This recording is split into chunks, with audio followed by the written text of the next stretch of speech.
Ева Илиевска, Средно општинско училиште, Наум Наумовски Борче, Пробиште. Когито ерго сум. Додека модерниот човек својата екзистенција ја поминуваше низ неговата мисла, современиот човек својата екзистенција ја поминува пред екраните. Па добро, во каков свет живееме ние? Оваа виртуализација и социјалните мрежи се повеќе ме прават да размислувам на познатата Декартова изјава. Мислам, значи постојам. Изјавава отворено ни кажува дека доколку некој се исчудува за тоа дали постои или не, тогаш тоа е доказ за неговото постоење. Па добро, драга публико, штом веќе постоиме, ајде да се запрашаме. Во каков свет денеска ние екзистираме? Дали во оној виртуелниот или пак овој овде, стварниот? Каде всушност е вистинската верзија од нас? Секое човечко битие, на страна од својот професионален и социјален живот, поседува и свој приватен. Една мала кутија намената со моменти само за него. Кутија која во минатото не подсетувала на нешто цврсто и недопирливо. Кутија обвиткана со метална заштита. Но во сегашноста, или така наречениот нов модерен свет, кутијата обвиткана со метална заштита се побрагу станува една обична хартиена кутија, која за неколку години, благодарение на социјалните мрежи, ќе достигне стадиум на една не толку поразлична прозирна кутија. Па велиме приватност, но што е всушност тоа?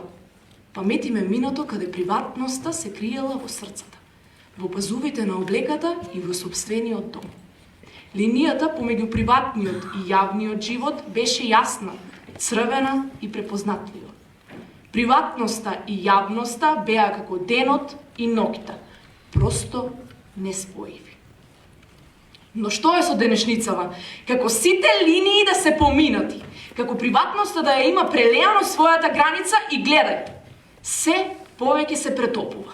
И како разликата во значењето меѓу нив се побрагу да бледее. Социјалните мрежи се добри за размена на размислувања, кои притоа ги зборуваме за приватни.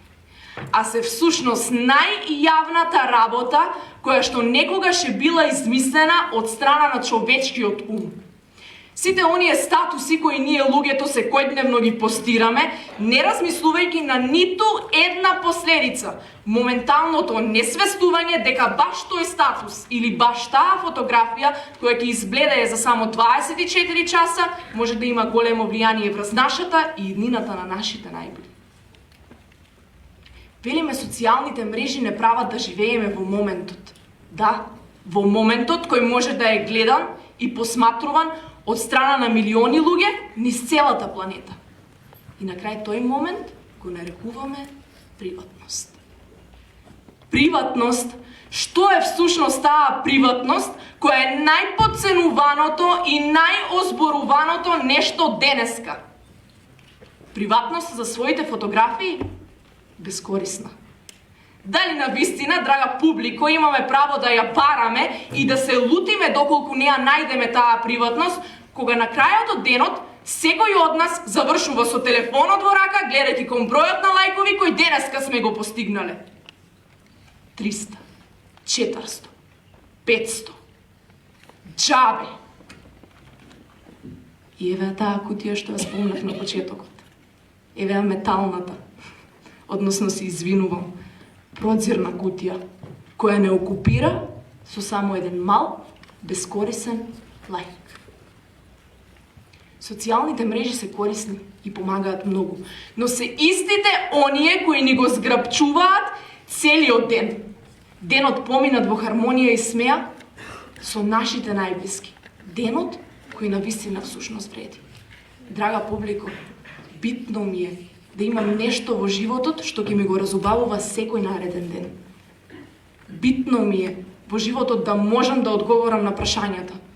Која е она позитивно навапрување на кожата и исполнувањето на мојата душа? Од каде доаѓа она струење кое ме померува дури и во најсмирените денови? Што е всушност она што ме движи дури и кога стојам? Благодарам.